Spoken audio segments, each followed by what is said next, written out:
त्यांनी तुमचे फिंगरप्रिंट्स न घेता तुम्हाला का जाऊ दिलं? बऱ्याचशा गोष्टी तो राघोबा आणि ती वनिता सापडल्यानंतरच कळतील. तुला काही माहिती असेल ना तर मला सांग ना.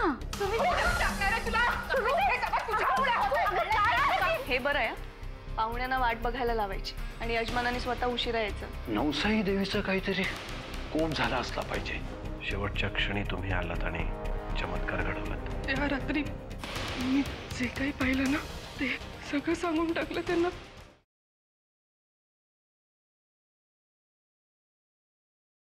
जानकी, तू नरसिंहाला काही सांगितलं नाहीस ना? ते विचारत होते पण मी नाही काही बोलले. सुमिताई कशी आता? डॉक्टर आलेत, इंजेक्शन देत आहेत. आणि काय म्हणाले डॉक्टर? काय नाही बोलले, पण काहीतरी प्रचंड घोटाळा आहे. सुमित्रा त्या इन्स्पेक्टरशी काहीतरी बोलली आहे आणि त्याचंच ओझं घेऊन बसली आहे डोक्यावर. तुमच्याशी काही बोलली? नाही ग, सारखं आपलं माझी चिवू हेच चाललं होतं. नंतर एकदम म्हणाली गोळीबाराच्या वेळेला तिने काहीतरी पाहिलंय. काय काय काय पाहिलंय तिने? अगं आता तू ही तेच प्रश्न नको मला विचारूस.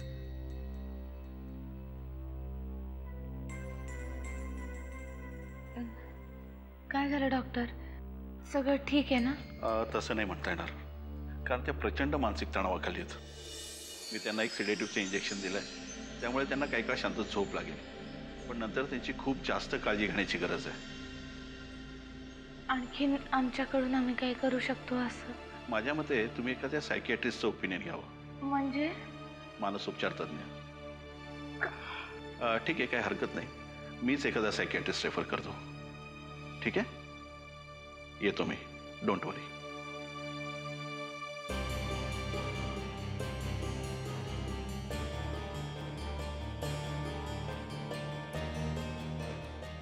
डॉक्टर का आले होते?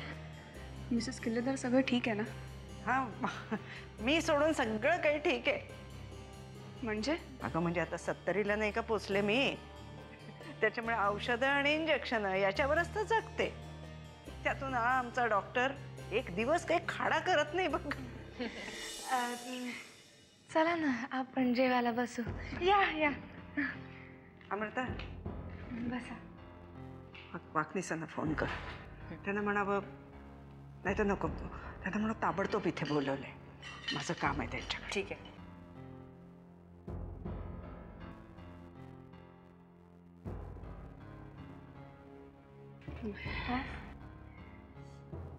दिल्लीला असताना आमची दोन्ही वेळची जेवणं हॉस्पिटलमध्ये होतात, त्यामुळे आज इथे सगळ्यांबरोबर जेवताना बहुतेक 2 घास जास्ती जाणार. म्हणजे घरी स्वयंपाक नाही करायचं कोणी? करते ना, नूडल्स, आणि त्या सुद्धा कधी पोटात ढकलले जातात कळतच नाही. आता मुंबईत आहेस ना, तोपर्यंत इथेच येत जा बरं जेवायला. आणि हो, उद्या तर बारसं आहे आपल्या घरी, सुमित्रेच्या मुलीचं. अनन्या, चटणी मी केली आहे, त्यामुळे जरा जास्तच घे. हे काय, तुम्ही करा ना सुरू. हो. आणखी नाही काढू का पोळी? का तेवढी होऊ दे?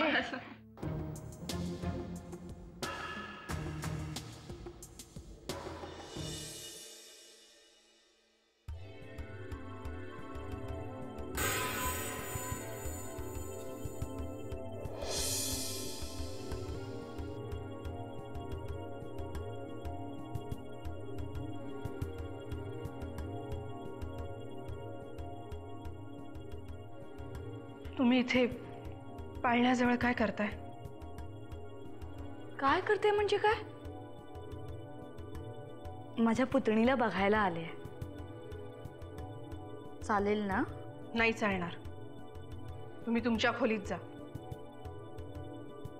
हे बघ, तू आता मला कितीही काही म्हणालीस ना तरी मला अजिबात फरक पडणार नाही, कारण मला माहिती आहे तुझं मानसिक संतुलन बिघडलंय. तुम्ही मला पुन्हा वेडी म्हणालात ना तर मी तुमचं थोबाड फोडीन. हे बघ, यालाच म्हणतात वेड लागणं. ठीक आहे, लागलंय मला वेड, वेडी आहे मी. पण तुम्ही या वेडीच्या खोलीत काय करताय आत्ता? अगं हे बघ, तुझी मुलगी म्हणजे आपली चिऊ ती वेडी आहे नाही ना? तिच्याशी खेळायला आले. किती गोड आहे. पण बिचारीचं नशीबच फाटकं. म्हणजे काय म्हणायचं तुम्हाला? आता तिच्या बापाचे प्रताप तर जग जाहीर आहे. तिला एक आईचा आधार होता, पण तीही अशी निघाली. अशी म्हणजे? अशी म्हणजे तुला माहिती आहे की नाही तुझी सध्याची अवस्था काय आहे? काय माझी सध्याची अवस्था? तुला एक माहिती आहे, शिंक आली ना की सर्दी होते आणि खोकला झालाय हे खोकून कळतं. बरं, आणि ताप आलाय हे अंगाला हात लावलं की लगेच कळतं. हे सगळे आजार डोळ्यांना दिसतात, जाणवतात, पण एक असा आजार आहे जो काही डोळ्यांना दिसत नाही. तो म्हणजे वेड लागणं. आणि जेव्हा कळतं तेव्हा वेळ निघून गेलेली असते. हे सगळं तुम्ही मला का सांगताय? अगं, कारण याची सगळ्यात जास्त गरज तुला आहे. तुझ्या अवतीभोवती सतत मूल असतं आणि देऊ न करो वेडाच्या भरात तुझ्या हातून जर का काही. मी हात जोडते, तुम्ही जा इथून. जाते जाते. खरं तर माझंच चुकलं. तिन्ही सांजीच्या वेळी असं बोलायला नको. खरं होतं ना, खरं होतं ना.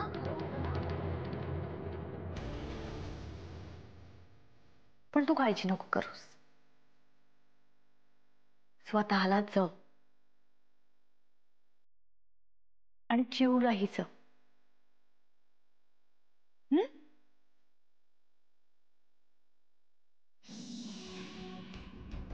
तुझं मानसिक संतुलन बिघडलंय. देऊ न करू वेडाच्या भरात तुझ्या हातून जर का काही. ना कोई तरंग है मेरी जिंदगी. आजकाल तुमच्या ओठांवरची गाणी बदलायला लागली आहेत. त्याचं काय वहिनी, एक मोठा नेता कोणतरी म्हणून गेला, तुम्ही तुमच्या देशातल्या तरुणांच्या वटावरची गाणी गा, मी तुम्हाला तुमच्या देशाचं भविष्य सांगतो. अरे वा. पण देशाच्या भविष्याचं राहू द्या, आधी स्वतःच्या भविष्याचा विचार करा. नाही, कारण तुमच्या ओठांवरची गाणीच सांगतायत की तुम्ही आता सुमित्राच्या मार्गावर चाललाय. काय झालं माझ्या बायकोला? तुमच्या बायकोला वेड लागलंय. तुमचं डोकं ठिकाणावर आहे का? ऍक्च्युली हा प्रश्न आहे ना, तुम्ही जाऊन तुमच्या बायकोलाच विचारा. कारण आज तिच्या डोक्यावर परिणाम झाला म्हणून डॉक्टर आले होते तिला तपासायला. हो का? ते बिचारीच्या मागं लागलाय तुम्ही? बरोबर आहे, अगदी बरोबर आहे. तिला ना बिचारीच म्हणायला हवं, कारण तुमच्यासारखा नवरा लाभल्यावर ती वेडी नाही होणार तर काय होणार?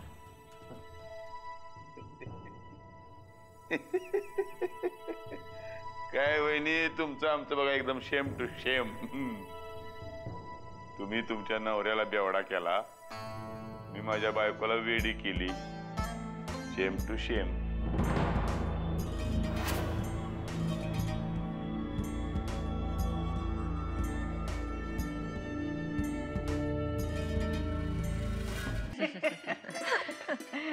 जेवण खूप छान झालं होतं आणि चटणी अमृताने केली होती म्हणून जरा जास्ती खाल्ली.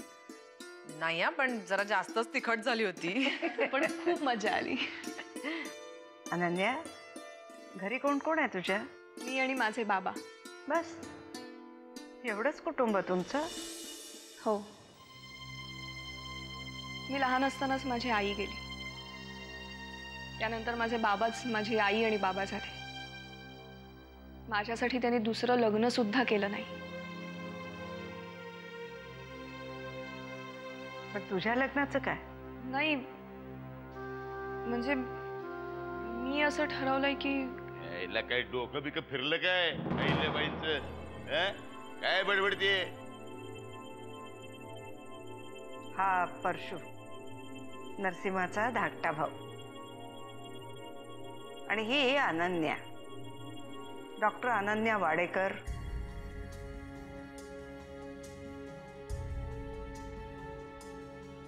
अच्छा, यायचंय डॉक्टरीन बाई. नमस्कार म्हणलं. नमस्कार. नाही, वयाने लहान आहात, नाहीतर पायावरच डोकं ठेवलं असतं. तुमच्यामुळे काय काय दिवस बघायला लागतात आम्हाला. परशू, तुझं काहीतरी काम होतं ना माझ्याकडे? चल. येतो म्हणलं डॉक्टरीन बाई, भेटू पुन्हा.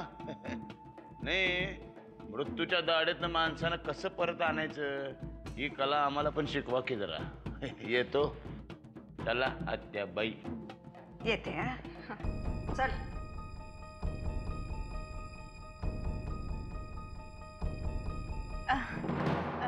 चला ना, तुम्हाला गच्ची दाखवते. फार छान वातावरण असतं तिकडे.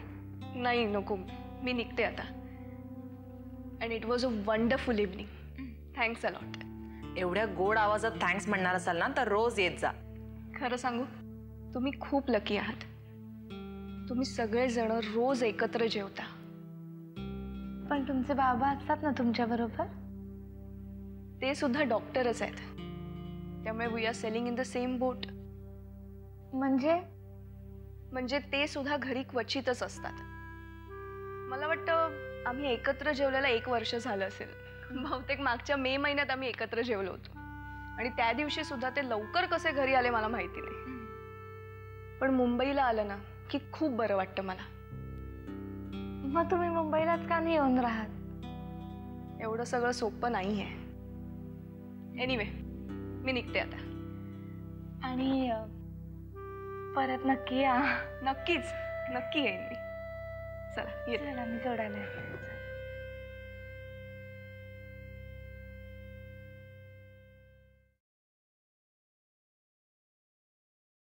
आत्याबाई, तातडीने बोलवलं, काही महत्वाचं काम होतं का? या घरात कुणी कुणाशी काहीही बोललं ना तरी ते महत्वाचं असतं वाकनीस.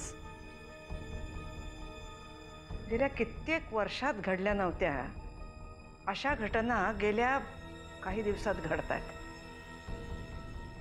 काय झालं आत्याबाई, बोला ना. तो शंकर मोरासकर आला होता ना सकाळी. त्याची आणि नरसिंहाची शाब्दिक चकमक झाली. काय? त्या इन्स्पेक्टरची एवढी हिंमत की थेट साहेबांसमोर बोलला? नाही, तो वाह्यातपणे काही बोलला नाही. पण त्याचं आणि नरसिंहाचं काय बोलणं झालं याच्यापेक्षा त्याचं आणि सुमित्राचं काय बोलणं झालं हे जास्त महत्वाचं आहे. सुमित्राने त्याला काहीतरी महत्वाची बातमी दिलेली आहे. मी खोदून विचारलं पण ती मला सांगायला तयार नाही आहे ती. आणि ती कळणं आपल्याला महत्वाचं आहे. मग त्यात एवढा विचार काय करायचा आत्याबाई? आत्ता फोन करतो त्याला.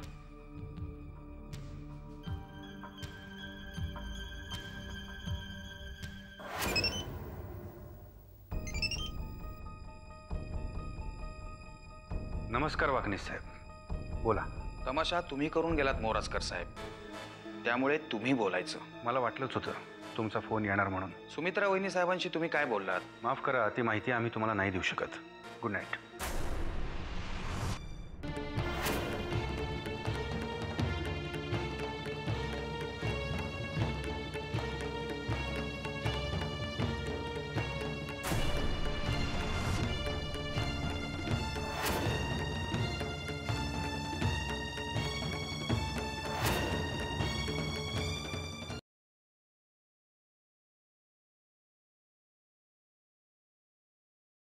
काय झालं? काही प्रॉब्लेम आहे का? म्हणजे म्हणजे इतका वेळ अनन्य होती म्हणून मी बोललो नाही, पण तू इतकी काळजीत का दिसतेस? नाही नाही, काळजीत कुठे? ते आपलं घरामध्ये छोटी मोठी दुखणी चालूच असतात ना. छोटी का मोठी? लय काय नाही काय म्हणे, डोक्याला टेन्शन आले म्हणे. कुठलं टेन्शन आले? एवढ्या उठवते उठत नाही काय नाही, डायरेक्टर झोपले. काय रे परशू, घरात सगळे बिथरल्यासारखे का वागतायत? काही नाही, आत्याबाई म्हणत होती सुमित्रा काय वेड्यासारखं वागायला लागले, तिला शांत करण्यासाठी डॉक्टरला आणावं लागलं. काय काय झालं तिला? आणि हा तुला छोटासा प्रॉब्लेम वाटत होता जानकी? नरसिंहा, मी सांगितलं होतं तिला काही सांगू नकोस म्हणून. अगं पण का? यात लपवण्यासारखं काय आहे? अरे तुझ्या या अवस्थेत या अशा छोट्या मोठ्या गोष्टी तुझ्या कानापर्यंत आणायच्या का? हेच वाक्य जानकीने मला ऐकवलंय, पण या सगळ्या तुम्हाला छोट्या मोठ्या गोष्टी वाटतात का? मी काय म्हणते, आपण या विषयावर नंतर बोलायचं का? अजिबात चालायचं नाही मला. जे काही झालं ते मला आत्ताच्या आत्ता कळायला हवं. मग ऐक, त्या इन्स्पेक्टर मोरासकरचं काहीतरी करायला हवंय. त्याच्यामुळेच हा सगळा घोळ झालेला आहे. तो सुमित्राशी काहीतरी बोलला आणि त्याचंच टेन्शन घेतलंय तिने. मोरासकर बोलला काय आणि सुमित्राशी बोलायचा काय संबंध? अरे सुमित्राच काय, गणेशला पकडून नाही नेलं म्हणजे मिळवली. नरसिंहा, तूच बघ बाबा काहीतरी. ही बाया काय बोलली काय त्याच्याशी? नाही नाही, तुमची शपथ घेऊन सांगते, मी त्यांच्याशी काहीच बोलले नाही. मी त्यांना खरंच काहीच सांगितलं नाही. जीवची शपथ.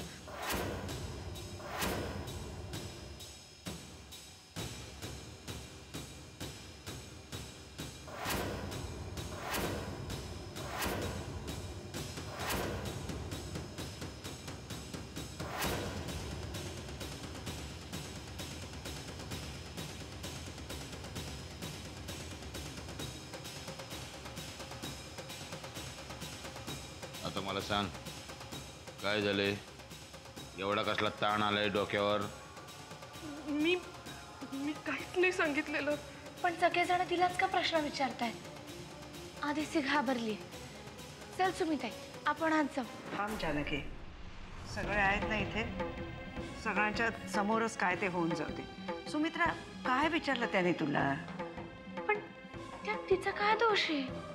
तीच गुन्हेगार असल्यासारखी सगळेजण तिला का प्रश्न विचारताय?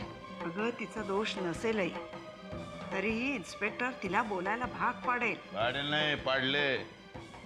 काहीतरी बोलली असणारी. बोलून बसले म्हणूनच टेन्शन घेऊन बसली. बोल, काय बोलली? मी घेतली ना मग अशी जीवची शपथ. मी कशाला खोटं बोलेन? बस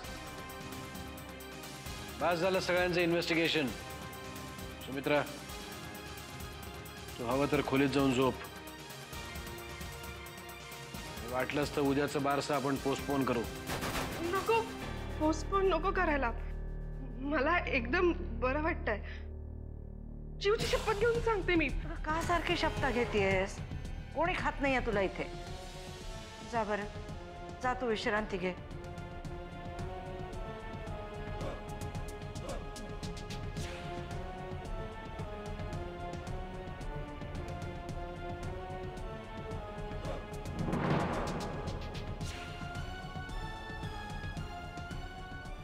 नरसिंहा, त्या मोरासकरच्या बाबतीत कमिशनरला सांगायला पाहिजे, नाही तर हा सगळ्यांची डोकी फिरवील.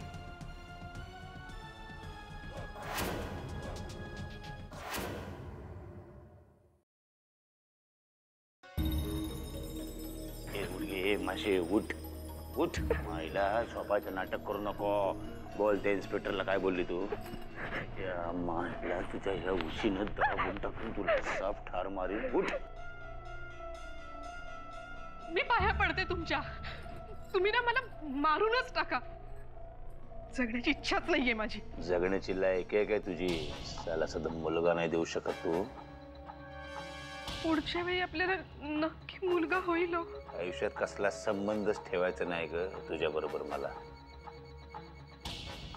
उद्या जीवचं बारसं आहे ना, खूप कामं पडली उद्या. तुला जिवंत ठेवली तर तयारी करणार ना तू? माझ्यावर विश्वास ठेवा. मी त्या इन्स्पेक्टरला काहीही सांगितलेलं नाही आणि तरी तुम्हाला खोटं वाटत असेल ना तर मारून टाका मला. हे नाटक नाही करायचं. उद्याचं बारस संपलं की या कार्टीला उचलायचं आणि महिनाभर तरी जाऊन बसायचं तिकडे रमावतीला. इथं दिसली नाही पाहिजेस तू मला. मी झोपू का जरा शांत? कारण तुम्ही सतत असं बोलत राहिलात ना की मला स्वप्नातही तेच दिसतं. जी काय स्वप्न बघायची आहे ते रमावतीच्या गोदडीवर निजून बघायची. कळलं ना? इथलं सुख टोचायला लागले तुला. झोप आता, झोप.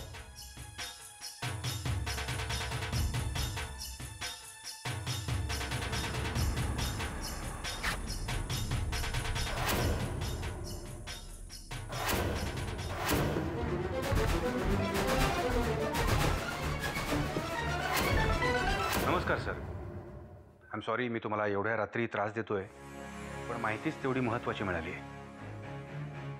सर किल्लेदारांची ही जी केस आहे त्याच्यामध्ये एक महत्त्वाचा ब्रेक थ्रू मिळाला आहे. सर नाही, स्वतः सुमित्रा किल्लेदार बोलल्या. सर